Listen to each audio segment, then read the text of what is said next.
Bien-aimés frères et sœurs et amis en Jésus-Christ, nous voilà à nouveau au seuil d'une nouvelle année. Nos premiers mots sont des mots de reconnaissance à notre Dieu qui nous a secourus jusqu'ici et continuera de le faire dans le futur. L'année qui vient de s'achever a été particulièrement rude et éprouvante.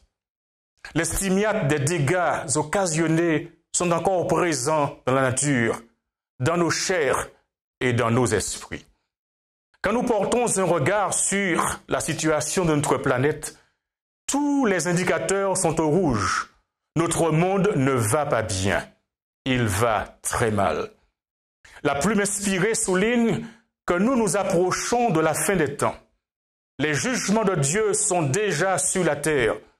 Le Seigneur nous a parlé d'événements qui vont arriver bientôt. La lumière jaillit de sa parole, et néanmoins les ténèbres couvrent la terre et l'obscurité les peuples. Quand les hommes diront paix et sûreté, alors une ruine soudaine les surprendra, et ils n'échapperont point. Le Seigneur est en train de relâcher son contrôle sur la terre. Bientôt, elle sera la proie de la mort, la destruction, l'augmentation de la criminalité. Ceux qui n'ont pas la protection de Dieu ne seront en sécurité nulle part. Les guerres et les bruits de guerre, la destruction par le feu et par les inondations indiquent clairement que le temps de trouble qui doit aller en s'intensifiant jusqu'à la fin est très proche. Bientôt, les troubles graves surviendront au sein des nations, des troubles qui continueront jusqu'au retour de Jésus. Nous devons plus que jamais poursuivre la course ensemble, en servant celui qui a préparé son trône dans les cieux et qui est le roi des rois. Dieu n'a pas abandonné son peuple et nous serons forts si nous ne l'abandonnons pas. C'est dans ce contexte eschatologique que j'aimerais, au début de cette nouvelle année, attirer votre attention sur une déclaration de Paul contenue dans Romains chapitre 13, versets 11 et 12. Cela importe d'autant plus que vous savez en quel temps nous sommes.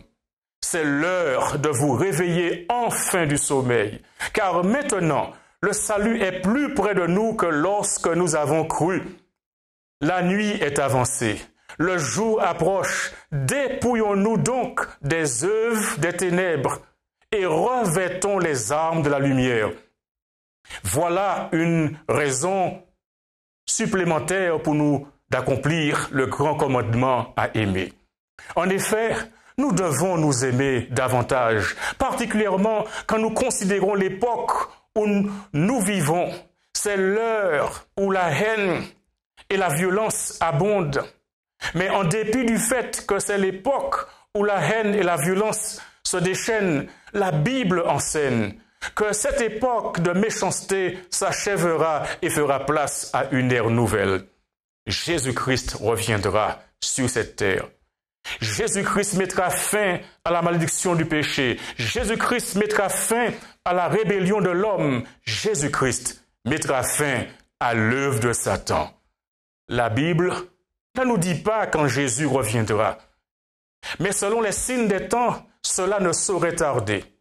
Ainsi donc, c'est maintenant qu'il nous faut témoigner de l'amour de Jésus autour de nous, à ceux qui sont découragés, à ceux qui sont perdus, mais cela avant qu'il ne soit trop tard.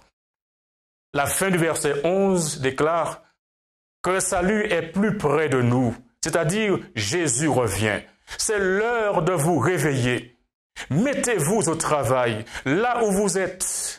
Que tous les membres soient impliqués dans l'accomplissement de la mission de proclamation de l'Évangile éternel. Des enfants aux plus grands, que chacun s'engage et cela sans partage. Suivez ce conseil de Josué chapitre 24, verset 14. Servez l'Éternel tandis qu'il est temps. Craignez l'Éternel et servez-le avec intégrité et fidélité. Faites disparaître les dieux qu'ont servi vos pères et servez l'Éternel. Des auteurs du Nouveau Testament ont prêché la seconde venue de Christ afin d'inciter les croyants à mener une vie pieuse et à s'engager dans le service actif. C'est le cas de Pierre qui nous dit « Puisque donc toutes ces choses doivent se dissoudre, quelles ne doivent pas être la sainteté de votre conduite et votre piété. » Jean, l'apôtre, de son côté, déclare « Et maintenant, petits enfants, demeurez en lui, afin que lorsqu'il paraîtra, nous ayons de l'assurance et qu'à son avènement, nous ne soyons pas confus et éloignés de lui. » À l'instar de Paul, je vous rappelle que Jésus revient. Puissiez-vous, en cette nouvelle année de grâce, vous laisser transformer par cette vérité et vous réveiller. Il y a beaucoup trop de personnes, beaucoup trop de chrétiens et de chrétiennes qui sont endormis spirituellement, qui ne se rendent même pas compte des signes de la fin, de l'état de dépravation du monde. Trop de chrétiens dorment au lieu de travailler. Comme le vieux Samson, ils sont endormis sur les cuisses de Dalila. Il faut un réveil. C'est l'heure de vous réveiller enfin du sommeil, car maintenant, la venue de Jésus est plus près de vous que lorsque vous avez cru.